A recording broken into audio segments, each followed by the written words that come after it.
വചനദീപം. സുവിശേഷം 9-ാം അധ്യായം 36 മുതൽ 44 വരെയുള്ള വാക്യങ്ങൾ. ലൂക്കോസിൻ്റെ സുവിശേഷം 9-ാം അധ്യായം 36 മുതൽ 44 വരെയുള്ള വാക്യങ്ങൾ. പിറ്റേന്നാൾ അവർ മലയിൽ നിന്ന് ഇറങ്ങി വന്നപ്പോൾ ബഹുപുരുഷാരം അവനെ എതിരേറ്റു. കൂട്ടത്തിൽ നിന്ന് ഒരാൾ നിലവിളിച്ചു, ഗുരു, എൻ്റെ മകനെ കടാക്ഷിക്കണമെന്ന് ഞാൻ നിന്നോട് അപേക്ഷിക്കുന്നു. അവൻ എനിക്ക് ഏകജാതനാകുന്നു. ഒരാത്മാവ് അവനെ പിടിച്ചിട്ട് അവൻ പൊടുന്നനവെ നിലവിളിക്കുന്നു. അതവനെ നുരപ്പിച്ച് പിടപ്പിക്കുന്നു. പിന്നെ അവനെ ഞെരിച്ചിട്ട് പ്രയാസത്തോടെ വിട്ടുമാറുന്നു. അതിനെ പുറത്താക്കുവാൻ നിന്റെ ശിഷ്യന്മാരോട് അപേക്ഷിച്ചു, എങ്കിലും അവർക്ക് കഴിഞ്ഞില്ല എന്ന് പറഞ്ഞു. അതിന് യേശു, അവിശ്വാസവും കോട്ടവുമുള്ള തലമുറയെ, എത്രത്തോളം ഞാൻ നിങ്ങളോടുകൂടെ ഇരുന്ന് നിങ്ങളെ സഹിക്കും? നിന്റെ മകനെ ഇവിടെ കൊണ്ടുവരിക എന്ന് ഉത്തരം പറഞ്ഞു. അവൻ വരുമ്പോൾ തന്നെ ഭൂതം അവനെ തള്ളിയിട്ട് പിടപ്പിച്ചു. യേശു അശുദ്ധാത്മാവിനെ ശാസിച്ചു, ബാലനെ സൗഖ്യമാക്കി അപ്പനെ ഏൽപ്പിച്ചു. എല്ലാവരും ദൈവത്തിൻ്റെ മഹിമയെങ്കിൽ വിസ്മയിച്ചു. യേശു ചെയ്യുന്നതിലൊക്കെയും എല്ലാവരും ആശ്ചര്യപ്പെടുമ്പോൾ അവൻ തൻ്റെ ശിഷ്യന്മാരോട്, നിങ്ങൾ ഈ വാക്ക് ശ്രദ്ധിച്ച് കേട്ടുകൊള്ളുവിൻ. മനുഷ്യപുത്രൻ മനുഷ്യരുടെ കയ്യിൽ ഏൽപ്പിക്കപ്പെടുവാൻ പോകുന്നു എന്ന് പറഞ്ഞു. ആ വാക്ക് അവർ ഗ്രഹിച്ചില്ല. അത് തിരിച്ചറിയാതെ വണ്ണം അവർക്ക് മറഞ്ഞിരുന്നു. ആ വാക്ക് സംബന്ധിച്ച് അവനോട് ചോദിപ്പാൻ അവർ ശങ്കിച്ചു. 2 വലിയ അത്ഭുതങ്ങൾ നടന്നതിൻ്റെ ഇടയിൽ ചില സംഭാഷണങ്ങൾ, അതാണ് നാം ഈ ഭാഗത്ത് വായിക്കുന്നത്. ആദ്യത്തെ വലിയ അത്ഭുതം മറുരൂപമലയിൽ യോഹന്നാനും പത്രോസും യാക്കോബും യേശുവും പ്രാർത്ഥിക്കുവാനായി പോയപ്പോൾ അവിടെ മോശയും ഏലിയാവും പ്രത്യക്ഷപ്പെട്ടു. യേശു യെരുശലേമിൽ പ്രാപിക്കുവാനുള്ള നിര്യാണത്തെക്കുറിച്ച് സംസാരിച്ചു. അവർ മലയിൽ നിന്ന് താഴെ ഇറങ്ങി വന്നപ്പോൾ, അതായത് പിറ്റേ ദിവസമായി, രാത്രി മുഴുവൻ അവർ മലയിലായിരുന്നു എന്ന് വിചാരിക്കാം. താഴെ വന്നപ്പോൾ വലിയ പുരുഷാരമെന്ന് മാത്രമല്ല, പുരുഷാരത്തിൽ നിന്നും ഒരു വ്യക്തി ഓടി വന്ന് യേശുവിനോട് അപേക്ഷിക്കുന്നു, എൻ്റെ മകന് അസുഖമാണ്, എന്നുവെച്ചാൽ അശുദ്ധാത്മാവ് ബാധിച്ചിരിക്കുന്നു. അവനെ സൗഖ്യമാക്കുവാൻ ഞാൻ നിൻ്റെ ശിഷ്യന്മാരോട് പറഞ്ഞു, അവർക്ക് സാധിച്ചില്ല. നിനക്ക് അവനെ സൗഖ്യമാക്കുവാൻ സാധിക്കുമോ? യേശു പുരുഷാരത്തിന് മുമ്പിൽ വെച്ച് തന്നെ ആ കുട്ടിക്ക് സൗഖ്യം നൽകുന്നു. ഇതാണ് ഇവിടുത്തെ പ്രധാന വിഷയം. നമുക്കറിയാം, മറുരൂപമലയുടെ മുകളിലായിരുന്നപ്പോൾ പത്രോസ് മോശയെയും ഏലിയാവിനെയും കണ്ടു. അവർക്ക് വേണ്ടിയും യേശുവിന് വേണ്ടിയും 3 കുടിലുകൾ ഉണ്ടാക്കാം എന്ന് പറഞ്ഞു. എന്നുവെച്ചാൽ മലയുടെ മുകളിലിരിക്കുന്നതായിരുന്നു പത്രോസിന് ഇഷ്ടം. അവിടെ നിന്ന് താഴേക്ക് വരുവാൻ താല്പര്യമില്ലായിരുന്നു. അതൊരു നല്ല ആഗ്രഹമാണ്. എങ്കിലും അതല്ല ദൈവം അവരെക്കുറിച്ച് ഉദ്ദേശിച്ചിരുന്നത്. മലയുടെ മുകളിൽ ഏലിയാവും മോശയും കർത്താവിനോട് സംസാരിച്ചു കൊണ്ടിരുന്ന വിഷയം താൻ താഴെ ഇറങ്ങി യെരുശലേമിലേക്ക് പോയി അവിടെ വെച്ച് താൻ പ്രാപിക്കുവാനുള്ള നിര്യാണത്തെക്കുറിച്ചാണ്. അതാണ് ദൈവത്തിൻ്റെ പദ്ധതി. അല്ലാതെ മലയുടെ മുകളിൽ 3 പേർ കൂടാരമടിച്ചിരിക്കുക എന്നതല്ല. സ്വർഗീയമായ അനുഭവമാണ് മലയുടെ മുകളിൽ. പക്ഷേ അത് ഈ ഭൂമിയിലെ ജീവിതത്തിൽ എപ്പോഴും സാധിച്ചു എന്ന് വരികയില്ല. ചിലപ്പോൾ ചില സന്ദർഭങ്ങളിൽ ദൈവം അനുവദിക്കും. പക്ഷേ അതല്ല ഈ ഭൂമിയിലെ ജീവിതം. അതിനുവേണ്ടിയല്ല ദൈവം നമ്മെ ഈ ഭൂമിയിലാക്കിയിരിക്കുന്നത്. ഈ ഭൂമിയിലായിരിക്കുമ്പോൾ നമുക്ക് സ്വർഗത്തിൽ കാലുകുത്താൻ വലിയ താല്പര്യമാണ്. അനേക ആളുകൾ അങ്ങനെയാണ്. സ്വർഗത്തിൽ എങ്ങനെയെങ്കിലും ചെല്ലണം എന്നാണ് അവർ പറയുന്നത്. എന്നാൽ ഈ ഭൂമിയിൽ ജീവിക്കുന്നവരെക്കുറിച്ച് ബൈബിൾ പറയുന്നത്, പ്രത്യേകിച്ച് ക്രിസ്തു ശിഷ്യന്മാരായ ആളുകളെക്കുറിച്ച് ബൈബിൾ പറയുന്നത്, അവർ ഈ ഭൂമിയിൽ ജീവിക്കുമ്പോൾ സ്വർഗത്തിലുള്ളത് ചിന്തിക്കണം എന്നാണ്. കൊലോസ്യ ലേഖനം 3-ാം അധ്യായത്തിൻ്റെ 1 ഉം 2 ഉം വാക്യങ്ങളിൽ നാം അത് വായിക്കുന്നുണ്ട്. പൗലോസ് അപ്പോസ്തലൻ കൊലോസ്യർക്ക് എഴുതുമ്പോൾ അവരുടെ ആത്മീകമായ സ്ഥിതിയെക്കുറിച്ച് താൻ പറയുകയാണ്. ഞാൻ ആ ഭാഗം ഒന്ന് വായിക്കാം, ശ്രദ്ധിക്കൂ. കൊലോസ്യ ലേഖനം 3 അതിൻ്റെ 1-2 വാക്യങ്ങൾ. ആകയാൽ നിങ്ങൾ ക്രിസ്തുവിനോടുകൂടെ ഉയർത്തെഴുന്നേറ്റിരിക്കുന്നുവെങ്കിൽ ക്രിസ്തു ദൈവത്തിൻ്റെ വലതുഭാഗത്ത് ഇരുന്നിടമായ ഉയരത്തിലുള്ളത് അന്വേഷിപ്പിൻ. ഭൂമിയിലുള്ളതല്ല, ഉയരത്തിലുള്ളത് തന്നെ ചിന്തിപ്പിൻ. ഇവിടെ എങ്ങനെ സ്വർഗത്തിൽ എത്താം എന്നല്ല പറയുന്നത്, മറിച്ച് നിങ്ങൾ ഭൂമിയിൽ ജീവിക്കുമ്പോൾ നിങ്ങളുടെ ഹൃദയം സ്വർഗത്തിലായിരിക്കണം എന്നാണ് പൗലോസ് പറയുന്നത്. അപ്പോൾ അതാണ് ഒരു ക്രിസ്തു ശിഷ്യനെക്കുറിച്ച് കർത്താവ് ആഗ്രഹിക്കുന്നത്. സ്വർഗീയന്മാരായി, ഹൃദയം സ്വർഗത്തിലുള്ളവരായി ഈ ഭൂമിയിൽ ജീവിക്കണം. ഈ ഭൂമിയിൽ പ്രശ്നങ്ങളുണ്ട്, പ്രയാസങ്ങളുണ്ട്. നാം ഇവിടെ കാണുന്നത് പോലെ തന്നെ ഒരു വലിയ പുരുഷാരം, അവിശ്വസിക്കുന്ന പുരുഷാരം, രോഗിയായ മകനെ ഓർത്ത് കരയുന്ന ഒരു പിതാവ്, ഇങ്ങനെ വളരെ വേദനകളും പ്രയാസങ്ങളും മരണവുമൊക്കെയുള്ള ലോകത്താണ് നാം ജീവിക്കേണ്ടത്. ഈ ലോകത്തിൽ ഇതിൻ്റെയൊക്കെ മധ്യത്തിൽ ജീവിക്കുമ്പോൾ സ്വർഗീയമായത് ചിന്തിച്ചുകൊണ്ട് ജീവിക്കണം എന്നാണ് ദൈവം നമ്മെക്കുറിച്ച് ആഗ്രഹിക്കുന്നത്. സ്വർഗത്തിൽ കാലുകുത്തുന്നതിന് മുൻപ് സ്വർഗത്തിൽ നമ്മുടെ ഹൃദയം എത്തിക്കണം എന്നാണ് അതിൻ്റെ അർത്ഥം. യേശു മലയിൽ നിന്ന് ഇറങ്ങി വന്നപ്പോൾ വലിയ പുരുഷാരം തന്നെ കാത്തിരിക്കുകയായിരുന്നു. അതിനൊരു കാരണമുണ്ട്. ഒരു മനുഷ്യൻ തൻ്റെ മകനെയും കൊണ്ട് യേശുവിൻ്റെ ശിഷ്യന്മാരുടെ അടുക്കൽ വന്നു. അവർ 9 പേരെ മലയുടെ അടിവാരത്തിലുണ്ടായിരുന്നുള്ളൂ. 3 പേർ യേശുവിനോടുകൂടെ ആയിരുന്നല്ലോ. അവർക്ക് രോഗസൗഖ്യത്തിന്, ഭൂതങ്ങളെ പുറത്താക്കുവാൻ ഒക്കെയുള്ള അധികാരം യേശു നൽകിയിരുന്നു. നമുക്കറിയാം, ഇതിനു മുൻപ് തന്നെ അവരെ അയച്ചിരുന്നു.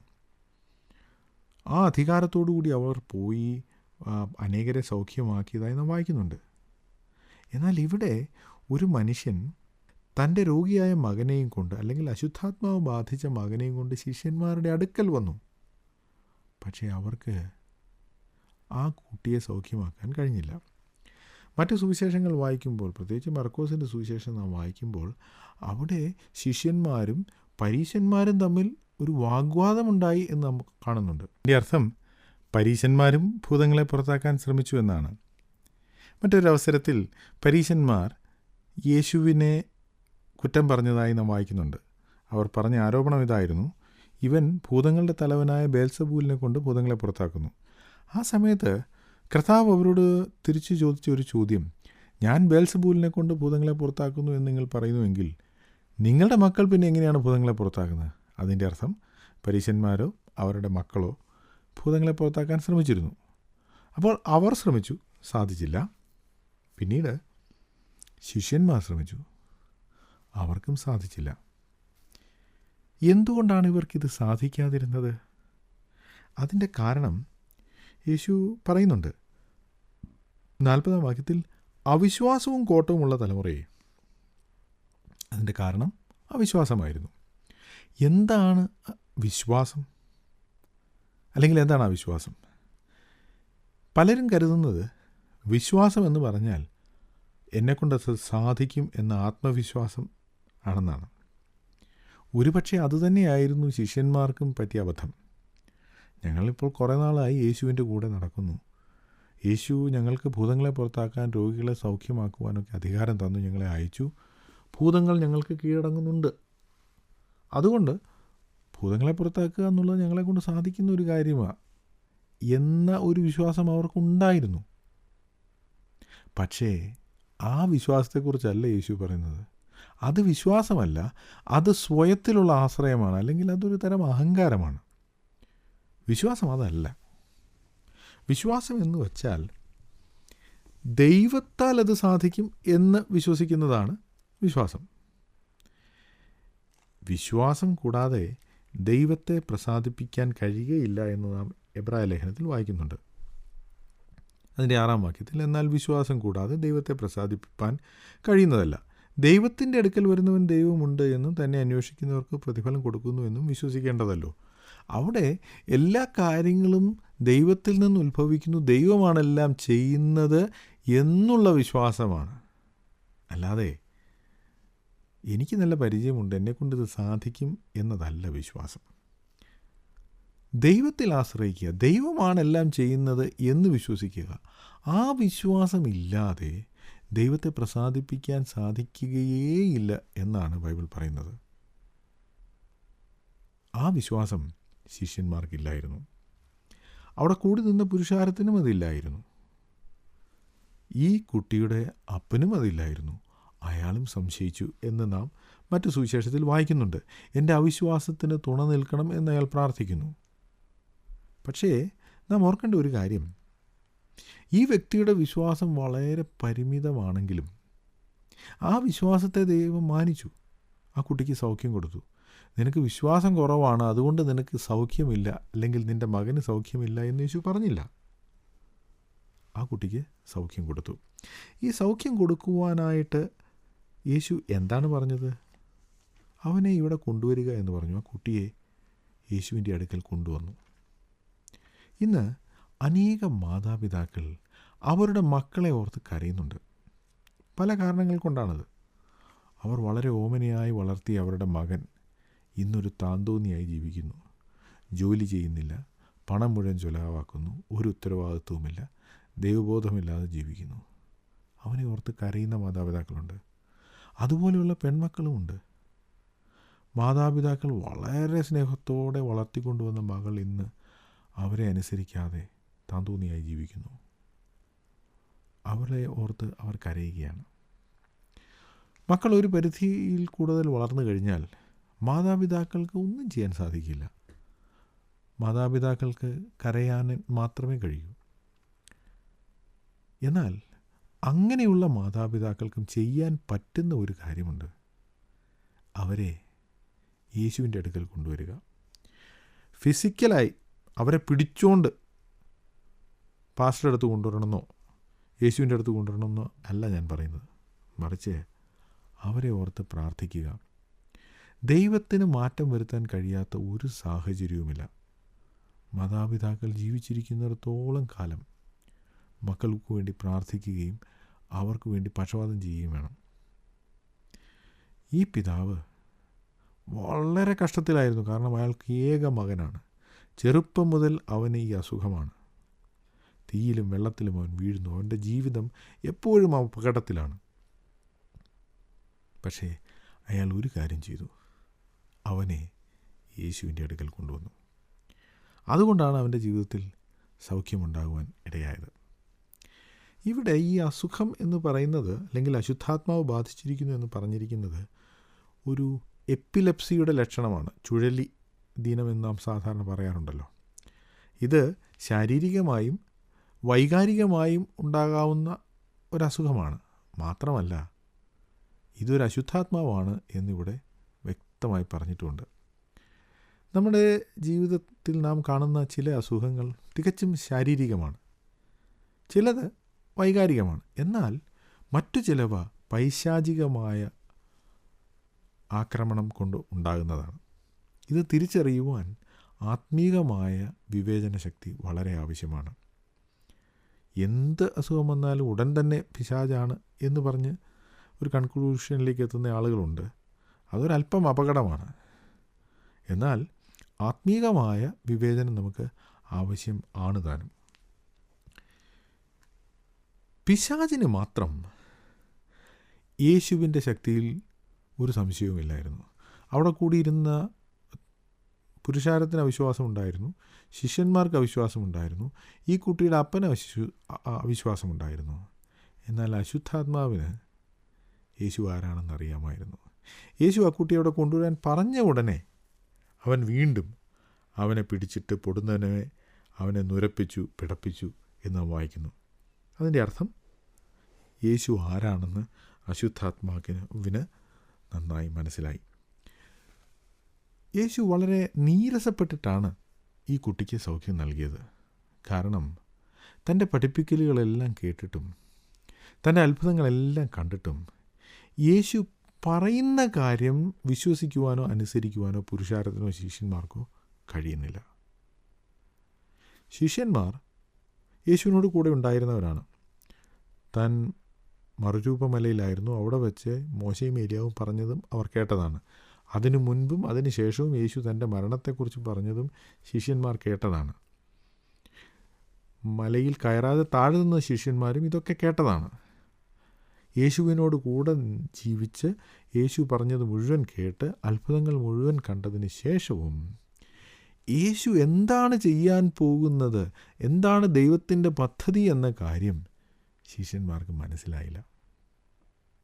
ഇത് വളരെ ദുഃഖകരമാണ്. ദൈവം ചെയ്യുന്ന എല്ലാ അത്ഭുതങ്ങളും എല്ലാ അനുഗ്രഹങ്ങളും സ്വീകരിക്കുക, അത് കാണുക, അത് അനുഭവിക്കുക.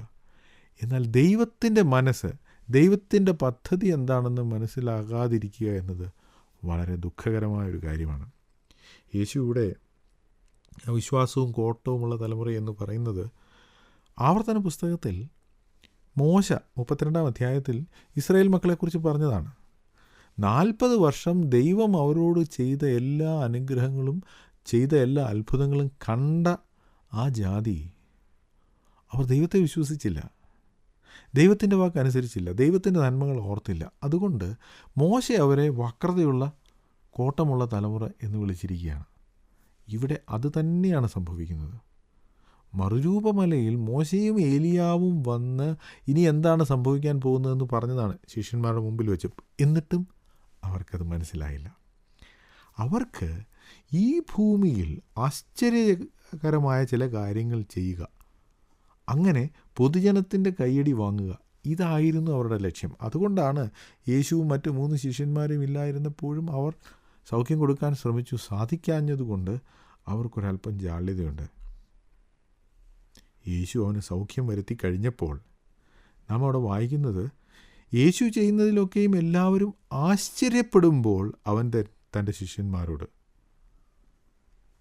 യേശു മറുരൂപമലയിൽ മോശയോടും ഏലിയാവിനോടും സംസാരിക്കുന്നത് കണ്ട ശിഷ്യന്മാർ ആശ്ചര്യപ്പെട്ടു.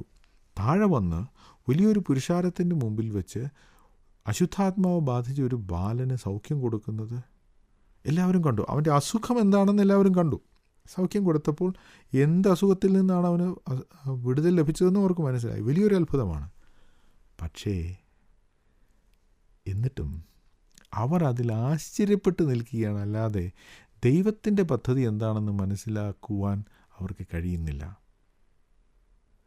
രോഗസൗഖ്യം ഈ ഭൂമിയിൽ ജീവിക്കുമ്പോൾ ആവശ്യമാണ്. നാം രോഗസൗഖ്യത്തിന് വേണ്ടി പ്രാർത്ഥിക്കും. ചിലർ പറയും വിശ്വസിക്കുന്നവരാൽ എല്ലാം സാധ്യം.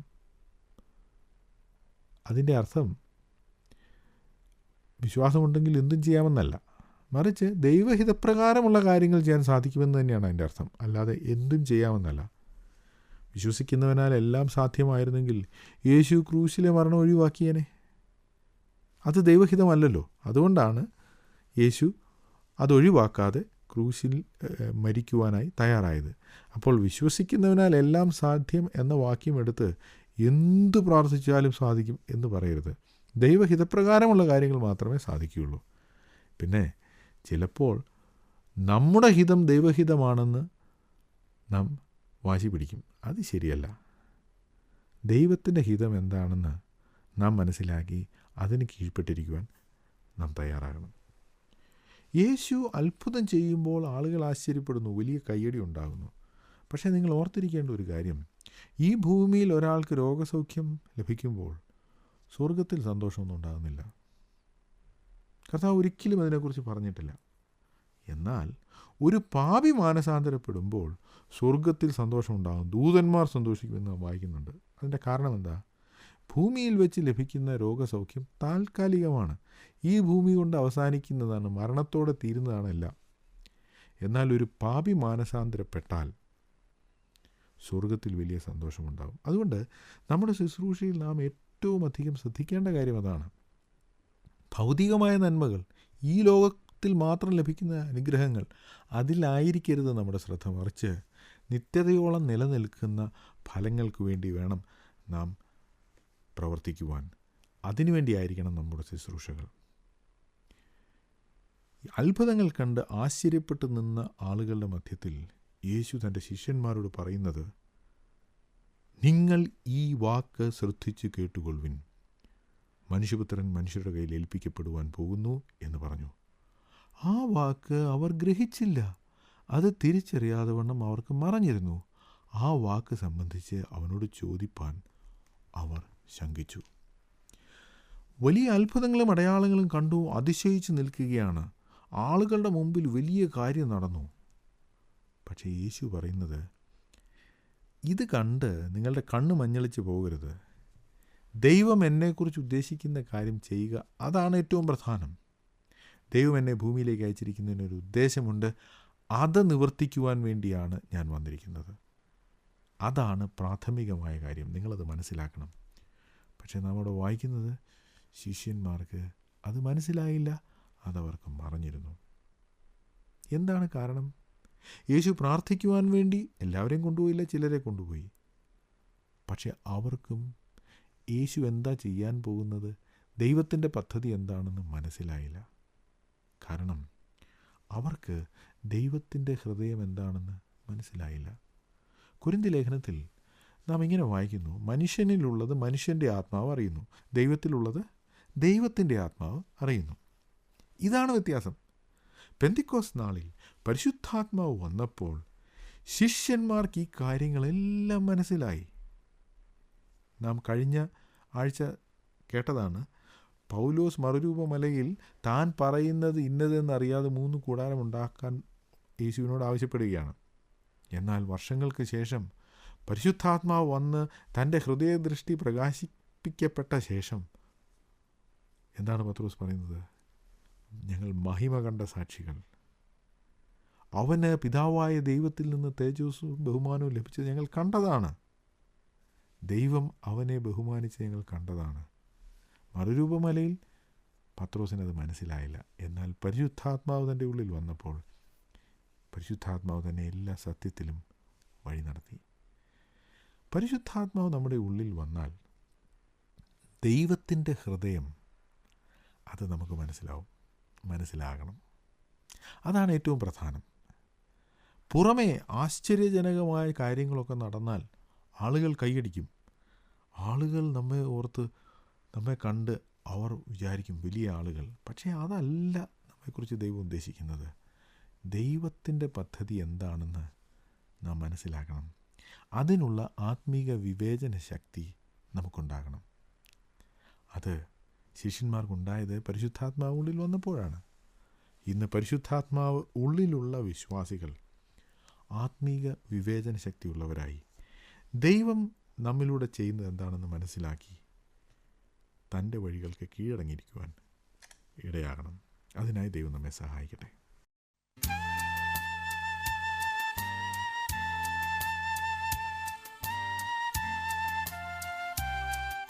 വചനദീപം